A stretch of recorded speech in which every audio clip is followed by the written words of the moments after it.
Hello everybody, JGC Anime here, and today we are going to be reviewing The Master of Ragnarok and Blesser of Inhir Jar. I don't know if I read that right, but yeah, this is known as one of the most hated isekais in the world. Like, it has been number one on almost every list. Like, it is known as one of the worst isekais to ever exist.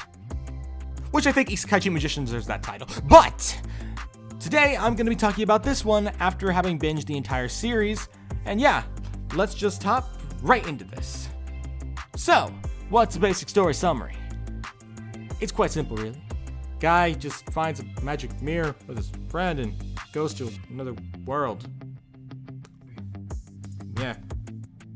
And then after that, he goes there and he's like this super, skilled war guy where he manages to become a powerful warrior in that world, because apparently time moves differently there or something like that. Just generic isekai stuff. But yeah, so some stuff I liked and disliked. There is this one odd thing I definitely want to mention, is that oddly enough, I found the dub of this show, which I didn't watch till after I already watched the sub version, to be way more entertaining. Not because I think the voices fit better, they did not fit that much at all. But for some reason, scenes in the subbed version, which just felt like, because the action scenes in the subbed were horribly animated, even though the scenes are so bad in the sub, for some reason when I watched them dubbed, I had a pretty good time. Do I think that means that this show is just better dubbed? No. It's still a mediocre show from what I've seen in a lot of ways, but I still want to share my thoughts. So stuff I liked and disliked is that the action scenes were horrible. I definitely think that was one of the worst parts of the show, especially with some of the poorly executed things, which I could talk about in the spoiler section. And yeah, so stuff I actually did like. I actually did like a few of the plot premises they did. I actually liked a lot of the different characters and their different developments, but there were also some characters I could care less about. And I also thought the ending was pretty good. I didn't love the ending, but I thought it was better than some isekais or some storylines I've seen. Like, there are some that just end so abruptly or ridiculously that I just think, what? Was that seriously how that ended? And yeah. So, going to some spoiler-free thoughts. I don't really know what to say, because a lot of people say how bad this anime is and how horrendously terrible it is, and I didn't really get that interpretation. Maybe it's just because I'm a humongous fan of generic isekai crap, generic everything, generic harem stuff, generic isekai, generic everything. I like that stuff. Like, I could watch that stuff day in, day out, as long as it was good. Unless, again, we're talking about Isekai Cheat Magicians. I still can't get past episode 1 of that show. It's horrible. But yeah, this one was fine. I actually enjoyed it quite a bit. Did I love everything else? No, but I definitely like, there's one thing I could definitely say the show has, and that is its opening. Its opening, the music, not the visuals, but the music sounds amazing. I love the music for this show. By music, I mean the opening theme. The opening theme sounds amazing. I definitely had a good time. And there's not really much I can say without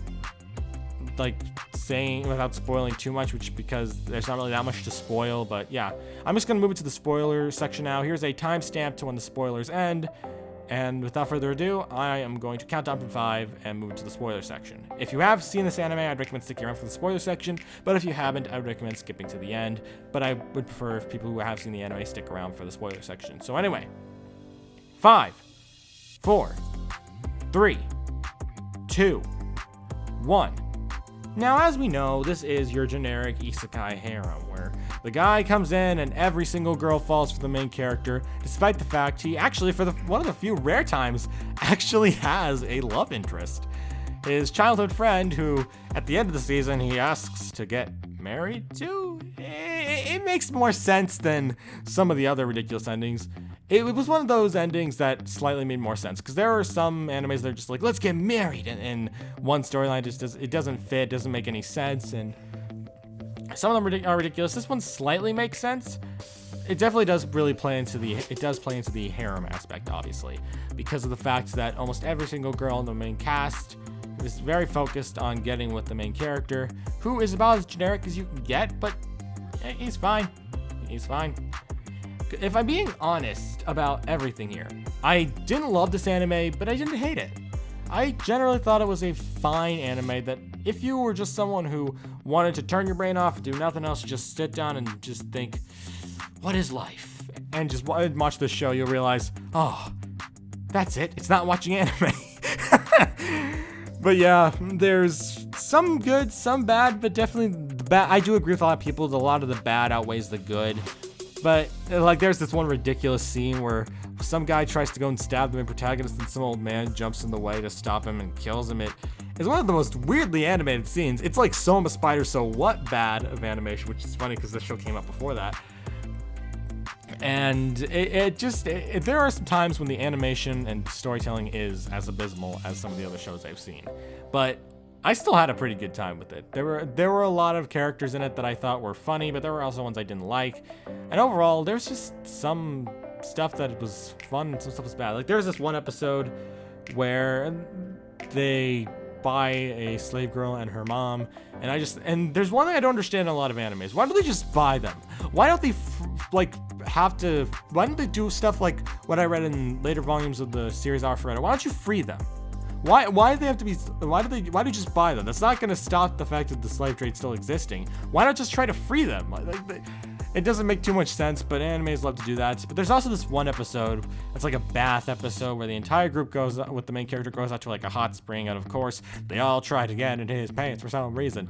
And it's just, it lays it to almost every generic anime trope, but as a anime, harem, and isekai fan, I loved it, but not loved it to the point, I loved those bits, but when we go back to the main story where it's like meant to be like an action warfare story, it was fine.